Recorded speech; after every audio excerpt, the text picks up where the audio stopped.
Hi everyone, this is Matthew Archambault from drawingtutorialsonline.com, and I wanted to just do a very quick screencast for you.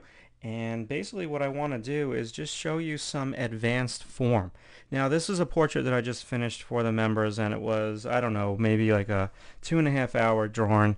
And what I had done for the members was I did a screencast, and one of the chapters was on advanced form. So let's get into it. So you want to think about this nose right over here as being more of like a box shape, okay?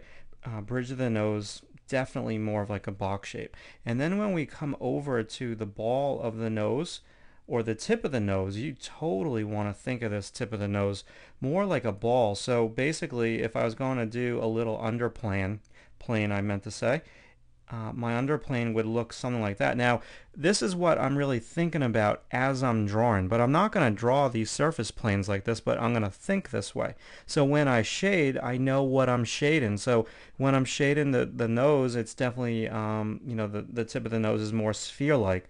And even over here, this just totally wraps around.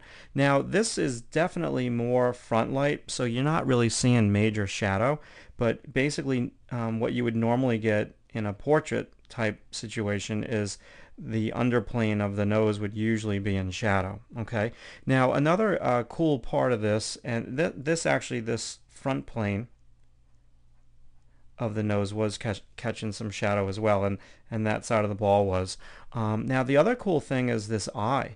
And this eye, basically, you've got to think of the form of the eyeball. So basically, we're just going to see that much of the eyeball, maybe a little bit more.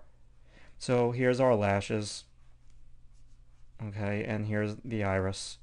So pretty much you're thinking about the form, all right? So now if I kind of come back and I work on her eye, I'm thinking of the roundness of her eye right there, and now I'm going to think also about the ball.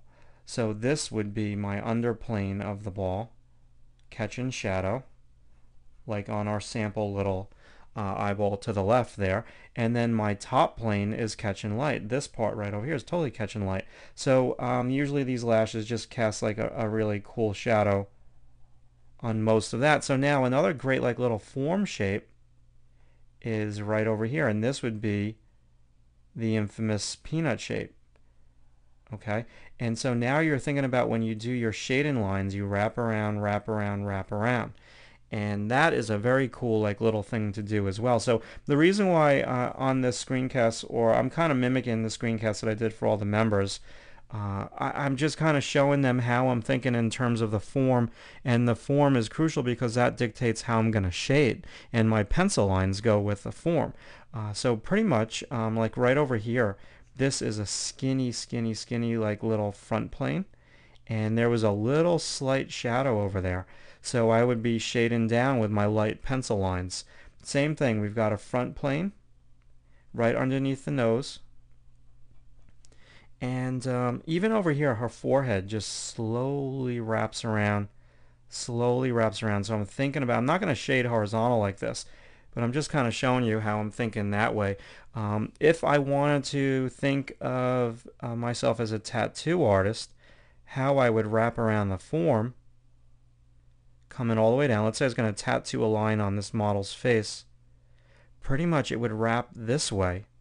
Okay, so that gives me more form to think about, and so my shading lines are going to wrap around kind of this way, wrap around that way. And this whole area of the mouth is more like a ball. So if I was even going to start from her lip, this totally wraps around, wraps around, wraps around. So this is kind of how I'm thinking, a little bit more advanced form. Of course, you're not going to draw this way, but you are going to think this way, and you are going to break everything down to either a ball or a box. And even when it comes to her hair right over here is a total, I know it's not rendered out that much, but if I was to render it, all the strands of hair would go around that little cylinder.